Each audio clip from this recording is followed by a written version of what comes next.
Bonjour à tous. La paracha de cette semaine s'appelle Yitro. C'est aussi la paracha dans laquelle nous recevons les tables de la loi, les 10 commandements. Juste après être sortis d'Égypte la semaine dernière, nous avons traversé la mer Rouge et finalement, nous recevons la Torah, nous recevons ces 10 commandements dans lesquels sont bien sûr inclus les 613 commandements qui après se développent en 5 livres de la Torah, le Pentateuque. Cette semaine, mercredi, c'est aussi la fête de 15 Shvat, le Chamisha Asar Bishvat, connu sous Tu Bishvat, qui est appelé dans la Gemara Rosh Hashanah La'ilanot, le Rosh Hashanah des arbres. Il y a un point commun entre la paracha de cette semaine et la fête de Tu Bishvat. En effet, il y a 3330 ans que nous avons reçu la Torah au mont Sinaï.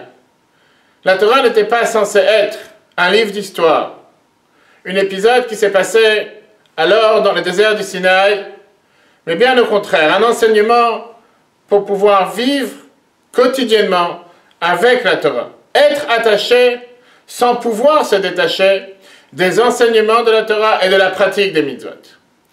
Ce Shabbat, en 1980, le Rabbi nous enseigne quel est l'enseignement et quelle est la raison pourquoi nous avons l'habitude de célébrer le Rosh Hashanah des arbres. Pourquoi il n'y a pas un Rosh Hashanah du minéral? Pourquoi il n'y a pas un Rosh Hashanah des animaux? Pourquoi particulièrement sur le végétal un Rosh Hashanah des arbres? En effet, c'est connu que la Torah compare l'homme à l'arbre des champs. Quel point commun nous avons avec les arbres? La Torah nous fait remarquer que le minéral était là hier, et là aujourd'hui sera là demain sans aucun changement. Il n'y a pas de différents cycles, il n'y a pas de différentes périodes, il est exactement le même, sans aucun changement, mais beaucoup plus que ça. Le seul entre l'être humain, l'animal, le végétal et le minéral, le seul qui doit constamment, tout le temps, être attaché à sa source de vie, c'est bien sûr le végétal. Car l'animal, une fois qu'il est né, une fois qu'il est arrivé sur Terre, il peut se déplacer et il bouge. Le minéral, une fois qu'il a été créé, n'a pas besoin d'être attaché à sa source de vie. Et bien sûr, c'est exactement la même chose pour l'être humain. Alors que quand on parle du végétal, nous voyons comment un arbre, alors que l'année dernière il faisait quelques centimètres, aujourd'hui pour différents arbres il peut faire quelques mètres, voire plusieurs mètres de hauteur. Et on voit comment constamment il est, par son tronc, par son centre, attaché à sa source, à travers différentes périodes de l'année, à travers différents cycles, à travers différents climats. Il est obligé de rester enraciné, attaché, vivre à travers son attachement avec sa source. Le moment où nous coupons l'arbre, à ce moment-là, il ne peut plus vivre. L'arbre, par définition, représente ce que la Torah a comme contact et en commun avec le peuple juif. De la même manière qu'un juif ne peut pas vivre sans Torah, c'est la raison pour laquelle la Torah compare l'homme à l'arbre des champs, car l'arbre, par définition, représente cet attachement avec sa source de vitalité, avec ses racines, avec sa vie tout court. Alors on peut demander la question, il y a bien une autre créature sur terre qui aussi ne peut pas se détacher de sa source de vie.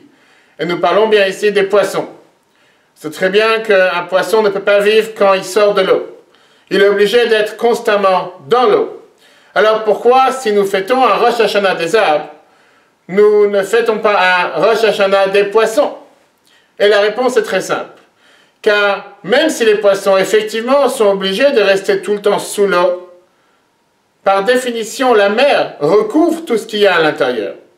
On ne peut pas voir ce qui se passe à l'intérieur. Ce n'est pas quelque chose qu'on peut remarquer, admirer, regarder, vivre avec. Alors que les arbres, c'est bien sûr quelque chose que quand chacun sort dans son jardin le matin, peut voir la différence entre l'arbre qu'il a planté il y a quelques semaines, voire quelques mois, voire quelques années, et l'arbre qu'il est devenu aujourd'hui. C'est la raison pour laquelle la Torah nous demande de fêter le Rosh Hashanah des arbres. Malgré les différentes tempêtes, malgré les différents climats, malgré la chaleur ou le froid qui a pu passer à travers l'année, quand arrive le Rosh Hashanah de l'arbre, à ce moment-là, nous remercions Dieu pour nous avoir donné cette merveilleuse créature et pouvoir apprendre que malgré tout ce qui peut se passer à travers l'année, l'arbre est toujours attaché à ses racines. Voilà un merveilleux enseignement que nous devons apprendre cette semaine, la paracha d'Yitro, dans laquelle nous lisons les 10 commandements. Comment le peuple juif a aussi le devoir d'être tout le temps, constamment attaché à ses racines, sa source de vie, qui est la Torah. Très bonne journée à tous et à la semaine prochaine.